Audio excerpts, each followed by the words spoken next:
Ito nga pala yung papuntang Sneaker Street dito sa Mongkok. Follow nyo lang to at hindi kayo maliligaw. Mongkok Station, exit dito. Tatawid kayo dyan. At pagkatawid nyo, diretso lang. Hanggang marating nyo yung Ladies Market. Makikita nyo yun dyan. Pero syempre hindi kayo dun liliko, ha? Diretso pa rin kayo. O, ayan yung Ladies Market. Isang mahabang market yan. Malamang Ladies Market nga eh. Diretso lang kayo. Yung susunod na kanto, yun na yun. Kakanan kayo dyan. Tapos dyan sa may bungad, makikita nyo yung may murang mga paninda ng shoes. What?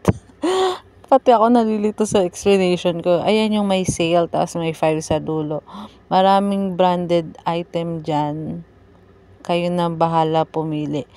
Tapos, yung store na yan, napansin ko na meron pa siyang second branch. Diyan sa hilerang yan, dun banda sa dulo-dulo.